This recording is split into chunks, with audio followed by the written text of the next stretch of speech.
bienvenue une fois encore sur Glorious TV, votre chaîne d'édification et d'épanouissement. Je sais que vous êtes dans l'attente depuis que j'ai annoncé notre invitée, Madame Samé Bilé, et je pense qu'aujourd'hui c'est un beau jour puisqu'elle a trouvé quand même la possibilité d'être là. Et nous allons donc aborder nos thèmes sur la famille.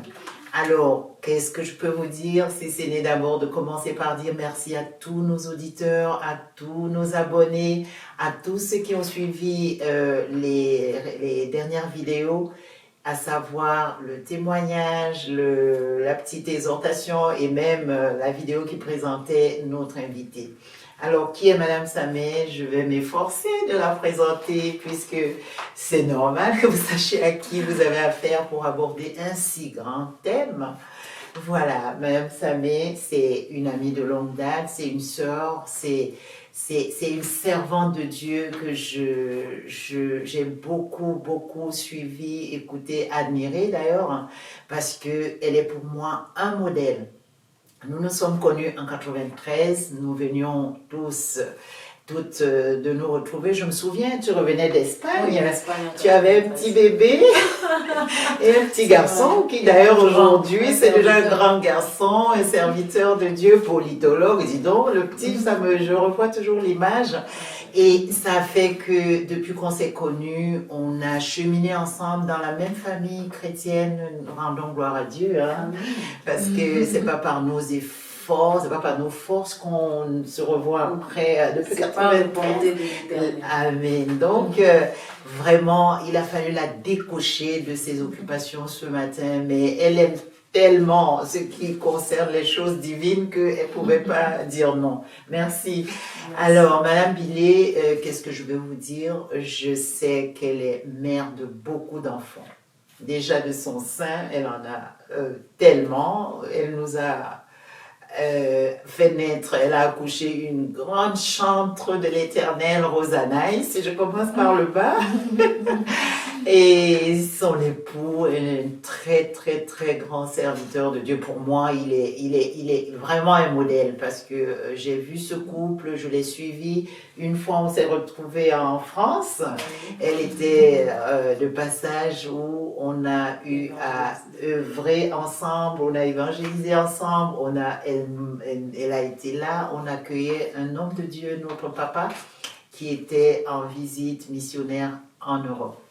Donc, c'est une servante de Dieu que je connais depuis de longue date, qui a beaucoup encadré les familles, qui est un modèle pour toute la communauté, qui a élevé beaucoup d'enfants. Elle est marraine des milliers de familles. Je pense que déjà, je me souviens qu'elle a travaillé longtemps à l'ambassade d'Espagne, voilà. Oui. Et qu'une fois, tu avais soutenu un mémoire en littérature hispano-américaine. Voilà. Un mémoire de maîtrise. De maîtrise. Et après, tu me parlais de faire ton doctorat. Voilà. Donc, doctorante. Elle est, voilà. Et entre-temps, alors là, c'est des surprises tout le temps. Elle est en train de... Elle a un livre, 2 livres d'ailleurs, hein,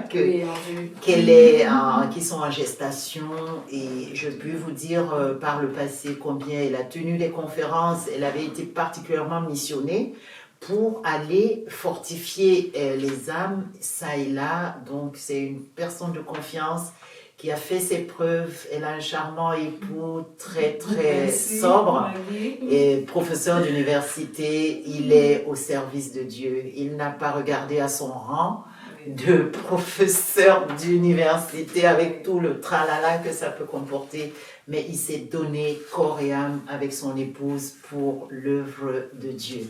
Je pense qu'aujourd'hui, leur témoignage va aider beaucoup de familles. Je suis convaincue parce que moi-même, ils sont un modèle pour ma famille et nos 2 familles sont très unies. Donc, je remercie l'Éternel qui l'a disposé pour au moins venir introduire le thème sur la famille. Bonjour Madame Villet, servante du Seigneur. Bonjour Maggie. Merci. Hi, buenos dias a todos. Guten Morgen. Wie geht's Ihnen? Ich bin sehr gut. Et j'espère que vraiment cette vidéo que nous voulons faire vous trouve en parfaite santé. Comme disait Maggie, vous l'avez tellement entendu et nous nous sommes préparés à venir vous exposer quelque chose qui vous donnera du baume au cœur. Merci Maggie pour ta présentation parce que là, ça en est un peu trop pour moi. Je trouve que c'est beaucoup pour moi. Mais en fait, ce qu'elle a dit, c'est moi. Et elle n'a rien dit qui me surprend, mais je suis surprise de savoir que c'est comme ça qu'elle me voit. On s'aime beaucoup, on s'entend beaucoup. Nous voulons apporter l'amour familial jusqu'à vous. Nous remercions déjà le Seigneur qui nous permet aujourd'hui de pouvoir le faire parce que, comme elle le disait, c'est par ses bontés que nous jouissons de la vie. Et s'il a permis qu'en cette matinée, nous soyons devant vous pour vous parler de la famille. Je suis très reconnaissante à Maggie. Merci, merci. J'attends ce qu'elle... Oui. Donc, les questions qu'elle va nous poser. On va répondre, apporter des réponses à ces questions et nous allons évoluer ensemble.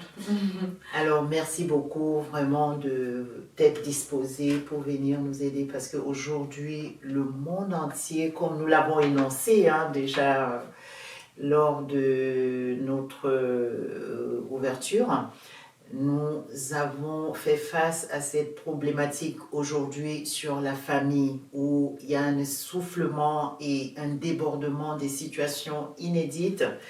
Et aujourd'hui, j'ai eu vraiment cette grâce de vous avoir avec nous. Alors, selon vous, puisqu'en ce moment dans le monde, il y a comment peut-on considérer et circonscrire la famille dans un contexte où aujourd'hui plusieurs définitions sur la famille foisonnent.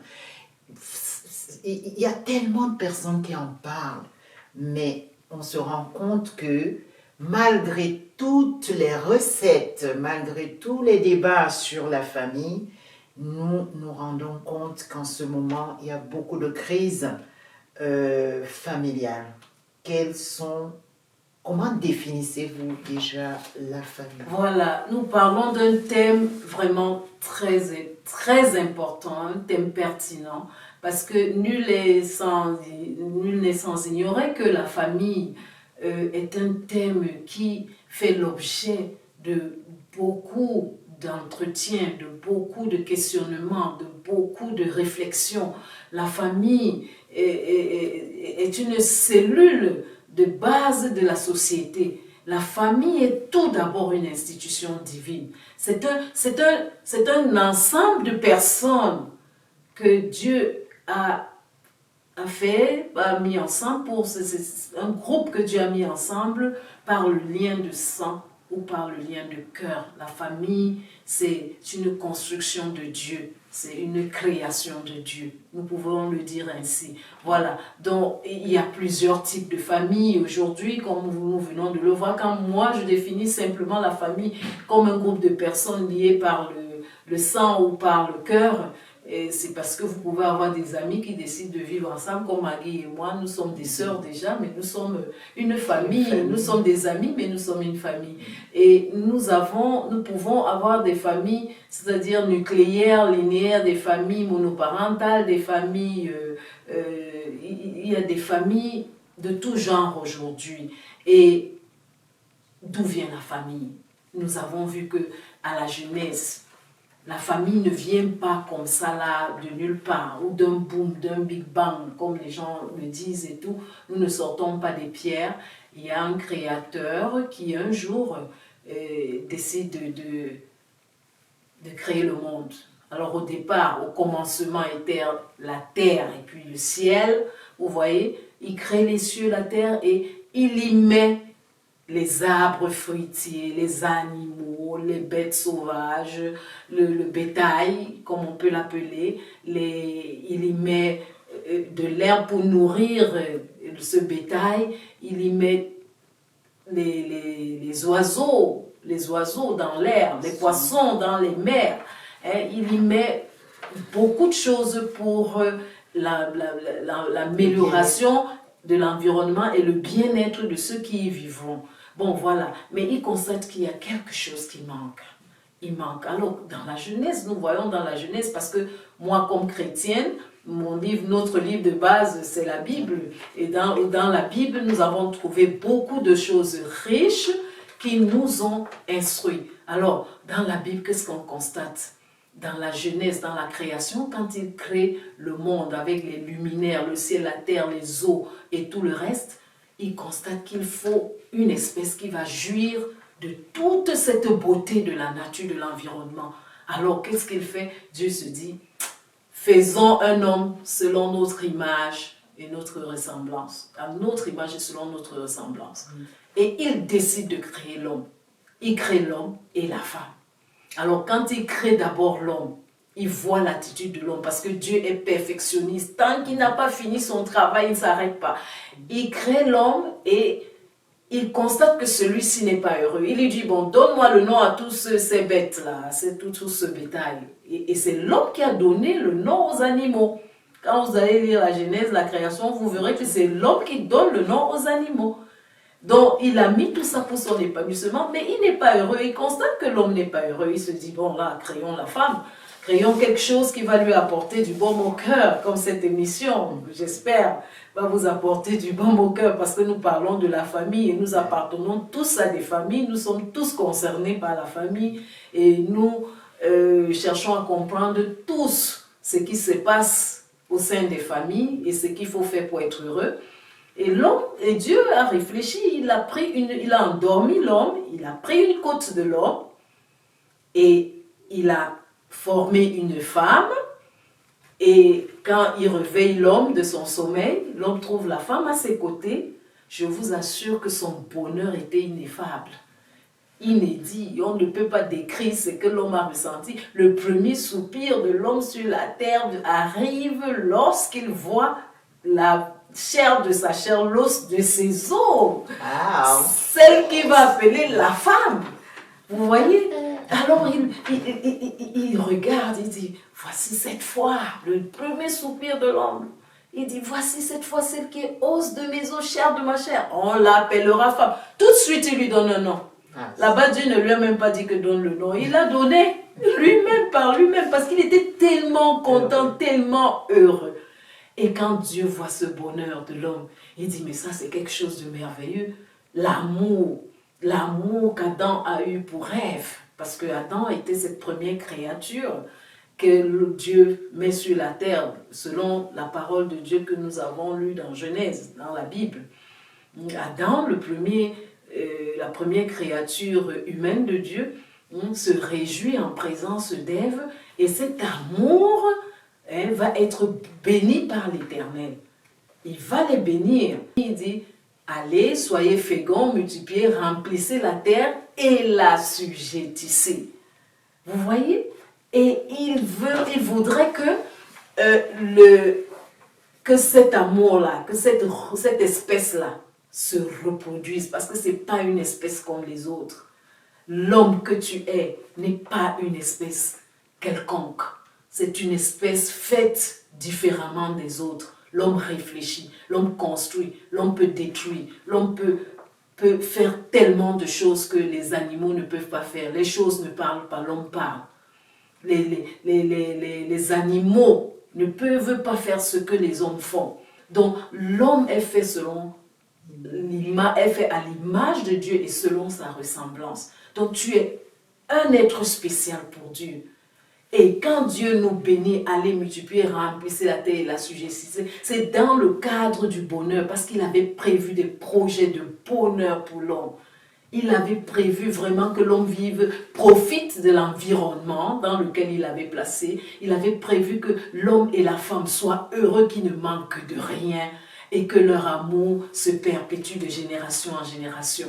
Alors, vous voyez, nous avons un passage biblique dans Jérémie 29, 11. Nous voyons ce que Dieu dit. Les projets prévus, les projets que j'ai formés sur vous sont des projets de bonheur et de paix et non de malheur, pour vous assurer un avenir et de l'espérance. C'est-à-dire que Dieu a prévu pour nous des projets de bonheur. Pour Adam et Ève, il rêvait du meilleur, pas du pire. Et c'est ce qu'il a toujours rêvé pour nous, puisqu'à la fin, Jésus-Christ, même lorsque nous aurons péché, va venir pour nous sauver. Alors si nous revenons à Dieu, si nous cherchons à connaître quelle était sa volonté pour nous, hein, et pourquoi aujourd'hui, nous constatons, comme disait Maggie, que ça ne marche pas, ça ne fonctionne pas au sein des familles. Qu'est-ce qui se passe pour que le bonheur que Dieu avait projeté pour nous soit aujourd'hui le contraire, que nous vivions le malheur, les déchirements et le reste? C'est la question que nous nous posons et c'est la question à laquelle nous chercherons des réponses. Wow. Voilà, Maggie. Merci. Alors là, c'est vraiment une bonne introduction. Ce que je retiens, servant de Dieu, c'est que la famille, tout simplement, est une institution divine. Oui. C'est Dieu qui décide de fonder la famille. Oui. Ceci dans le but de vivre heureux et de faire vivre cette famille dans le bonheur. Oui. Donc, en réalité, quand nous voyons aujourd'hui toutes ces crises familiales, c'est qu'il y a eu certainement quelque chose qui n'a pas marché. Oui. Est-ce parce que Dieu, quand il crée donc maintenant la famille, qu'est-ce qu'il fait? Qu'est-ce qui se passe? Quel était le but? Vous nous avez dit c'est pour le bonheur de la famille. Pour jouir du bonheur. D'ailleurs, à Glorious TV, c'est notre plateforme d'épanouissement. On vient s'édifier à Glorious TV et trouver des clés pour s'épanouir. Nous voyons donc, d'après l'introduction de notre invité, que la famille vient de Dieu et ceci pour vivre en harmonie avec Dieu. C'est ça? C'est ça. Alors, j'aimerais aussi tout de même comprendre qu'est-ce que c'est que ces signes et ces manifestations qui troublent aujourd'hui. Quels sont c'est-à-dire, je voudrais qu'on aborde quand même quelques symptômes des tensions qui affectent les familles contemporaines. Oui. Il y a des soucis. Qu'est-ce qui s'est passé? Voilà. Merci Maggie pour cette question parce que c'est bien de chercher à comprendre l'origine des conflits qui règnent aujourd'hui au sein des foyers, des familles. En réalité, nous allons rentrer encore à la Genèse parce que nous parlons de la famille. Quand la famille arrive sur la terre, c'est deux personnes. C'est Adam, Ève et puis nous voyons ici l'Éternel, le Créateur qui est là et il a des projets de bonheur, comme on l'a dit tantôt, pour la famille. Alors, il avait demandé à cette paire de personnes, à ce couple, comme on peut le dire, de ne pas manger du fruit de l'arbre de la connaissance. Vous allez jouir de tout, mais je vous évite ceci. Vous verrez que la désobéissance de nos ancêtres est venue couper l'alliance, est venu nuire à l'alliance qu'il y avait entre Dieu et les humains. C'est-à-dire qu'Adam et Ève ont rompu la communion avec Dieu lorsqu'ils ont péché, lorsqu'ils ont désobéi à la volonté de Dieu. Ils vont manger du fruit défendu et tout de suite ils vont constater qu'ils étaient nus alors qu'avant ils ne savaient pas qu'ils étaient nus. Le péché entre tout de suite et qu'est-ce qui se passe? Ève en qui Adam avait confiance, elle se trouve dans un autre camp maintenant, parce qu'elle était dans le camp de la confiance d'Adam. Adam avait totalement confiance en elle. Il l'aimait, il savait que celle-ci, l'os de mes os, chair de ma chair, ne peut pas me tromper. Mais voilà qu'il fait un petit tour dans le jardin, que le serpent est déjà venu la tromper, et elle a déjà trompé son mari. Quand Dieu leur dit, mais je ne vous ai pas laissé comme ça tout à l'heure, qu'est-ce qui se passe? Pourquoi vous vous cachez? Vous allez voir que c'est à ce moment qu'Adam va se réveiller. Et ce qui se passe dans les foyers aujourd'hui, les conflits, c'est que l'homme accuse la femme accuse l'homme, et les deux accusent les enfants. Si vous voyez mon foyer comme ça, c'est que mon mari est un diable. Je vous assure qu'il n'y a pas plus diable que lui. Et si vous voyez mon foyer détruit, c'est mon épouse. Elle ne sait pas faire la cuisine, elle est sale. Elle n'est pas une bonne femme. Non, ce sont les enfants qui sont des diablotins. C'est pour cela que c'est ce qui s'est passé avec nos ancêtres, la désobéissance à Dieu. Ok. Ève a désobéi à Dieu en mangeant du fruit défendu que le serpent lui a proposé, le rusé. Et Adam a désobéi à Dieu en mangeant ce que son épouse lui a donné parce qu'il avait confiance en elle. Je vous assure que ça, c'est une révélation. Depuis lors, le cordon ombilical entre l'homme et la femme est coupé. Parce que l'homme qui avait confiance en la femme va commencer à se méfier d'elle. Adam va dire, mais tiens, il va dire à Dieu, c'est la femme que tu as mise à côté de moi. Moi, j'étais bien avec toi là. Mais voilà que tu es venu me placer quelqu'un qui m'a trompé. Et maintenant, il va se méfier de la femme. Parce que la femme qui était censée l'aider à ne pas faire ce qui est mal, elle l'a amené dans le trou. Vous voyez? Alors, Adam, lui, il va accuser la femme va accuser le serpent, et le serpent va accuser qui? Vous voyez que le problème de l'homme, c'est qu'il s'est détaché de la volonté de Dieu. Nous avons dit que nous sommes sages, et en pensant être sages, nous sommes devenus fous. Dans les foyers aujourd'hui, les manifestations sont nombreuses. Les manifestations des conflits, les signes de l'amertume, de la souffrance au sein des familles, les troubles sont nombreux. C'est-à-dire qu'il y a des agressions entre les couples. Il y a même des viols. Il y a des agressions physiques. Il y a des viols. C'est-à-dire que vous voyez des hommes qui violent, vont jusqu'à violer leurs épouses. Et ils tapent sur elles comme des tam-tams. Il y a même des femmes qui tapent sur les hommes aussi, j'en ai vu. Oui. Vous voyez de toutes les couleurs. Vous voyez, il y a des menaces, il y a des violences de tout genre. Il y a des divorces.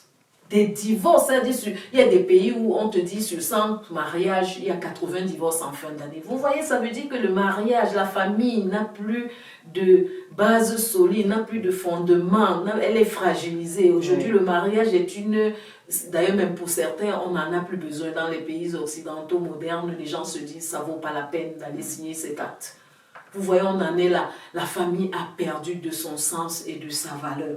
Les manifestations, les signes sont multiples. Les divorces seulement, les séparations de biens. Au départ, on signe bien commun parce qu'on s'aime beaucoup. Et à la fin, on se méfie, on dit non, bien séparé. Au sein du foyer, vous voyez l'individualisme qui va naître. Chacun fait sa chose de son côté avec sa famille. Chacun cache ses biens. Il y a des femmes qui achètent des terrains sans que le mari ne sache. Il y a des hommes qui achètent des maisons même, qui construisent sans que la femme ne sache. Et leur argent, c'est pour eux. Ils surprennent madame avec leurs achats et tout. C'est du n'importe quoi. Et les enfants, parfois, subissent de tous ces troubles au sein des familles. Voilà. Oui, je comprends. En fait, si je me résume, ça veut dire tout simplement qu'il y a eu, lorsque Dieu crée l'homme et la femme, il a posé des règles. Bases. Il a donné, il y avait des droits et des obligations. Ouais. Certainement, ils ont fait une sorte de un contrat, c'est-à-dire une alliance, c'est-à-dire ça vous faites ça et tout va bien. Ça vous faites pas et ça ne va pas. Et donc, en fait, ils n'ont pas respecté les consignes qui leur ont été données pour garder ce climat de bonheur et d'épanouissement. Si tu me permets, Maggie, pour rentrer dans ce que tu dis, je voudrais prendre l'exemple même avec des choses simples que nous avons dans la société, dans la vie. Si tu es un constructeur de voitures, prenons un exemple, ce n'est pas une publicité. Je suis un constructeur Mercedes. Et puis, j'ai fabriqué mon moteur à sa façon. Alors, quand ma voiture sera en panne, je n'irai pas à Toyota réparer mon véhicule, non. Parce que le code de fonctionnement de mon moteur correspond à certaines pièces, à une notice. Mais lorsque tu vas aller réparer ton véhicule là, je ne sais pas, à Ford, ça ne va jamais marcher. Le code de vie de la famille dépend de son créateur. Et si vous coupez ce lien avec le créateur, vous avez coupé le bonheur de votre famille. C'est un peu ce que je peux dire en attendant que tu avances. Merci beaucoup pour vraiment, je pense que comme introduction, on pourra même s'arrêter là aujourd'hui parce que nous sommes allés puiser quelles sont les causes des crises familiales aujourd'hui dans nos familles contemporaines. Nous avons compris tout simplement dans cette première émission que c'est la rupture de la communion avec le Créateur. Alors, Madame Samébile, je pense que pour aujourd'hui, nous pouvons déjà laisser nos auditeurs, nos abonnés savourer cette introduction, la cause des crises, des tensions dans les familles, des essoufflements et tout ce qui arrive aujourd'hui provient de la séparation avec Dieu. C'est vrai. Et nous vous invitons donc, chers auditeurs, chers abonnés, à nous faire confiance parce que Dieu est tellement bon qu'il y a certainement une solution. C'est pour ça qu'il nous a missionnés pour parler de ces thèmes. Merci beaucoup, Madame Samébile. Peut-être un mot, puisque ce n'est qu'un début, vous introduisez certainement, parce que dans notre plan, nous avons vu avec notre invitée qu'elle va aborder dans ce thème, elle a beaucoup de parties à aborder. Donc, aujourd'hui, je pense que ça a été introduit. S'il y a encore un petit mot à dire avant de conclure. Oui, un petit bémol. Je voudrais que pour la famille, les gens comprennent aussi que les enfants peuvent jouer un rôle dans la destruction des familles. Vous constatez que comme signe, il y a beaucoup de foyers aujourd'hui qui sont détruits à cause des enfants. Il y a des enfants qui ont des difficultés avec leurs parents et ça crée des révoltes. Il y a les tensions entre parents et enfants, ça crée des révoltes, des fugues, de la délinquance et des choses semblables. Nous, à Glorious TV, nous avons vraiment pensé apporter quelques réponses aux questions que vous vous posez. Et notre livre de base, c'est la Bible. Et nous n'allons pas plus loin que la Bible. C'est notre source d'inspiration. Et conseil, nous allons continuer avec Maggie en fonction de ce qui a été préparé. Je crois que pour cette journée, vous serez satisfaits et nous sommes prêts à répondre à toutes les questions qui nous seront posées. Et merci beaucoup et que le Seigneur vous bénisse. Amen. Donc, cette émission est la première. Je suis satisfaite parce que avant d'aborder un sujet, il faut connaître l'origine de la problématique, mais d'où vient la famille, mais pourquoi? Et donc, beaucoup se posaient des questions. Pour ceux qui ne le savaient pas, la famille vient de Dieu et tout ce qui vient de Dieu a les droits et des obligations, des conditions à remplir pour bénéficier pleinement de ce qu'elle nous a cité. Un passage qui dit que les projets que Dieu a formés pour nous sont des projets de bonheur, de paix, pour nous donner un avenir et de l'espérance. C'est ça que nous vous appelons à récupérer à Glorious TV à travers nos émissions. À très, très, très bientôt. Au revoir. Adios. Praise the Lord. Jesus has given us a beautiful home, and we will be there. Oh, beautiful home, where all the saints will be.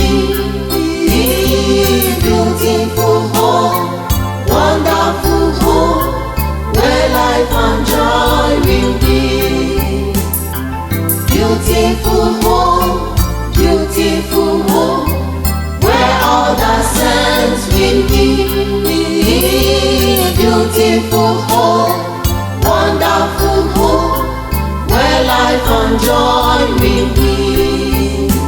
There's a beautiful home up above. Will you be there? Will you be there? A joyful mansion over Jordan. Will you be there, my friend?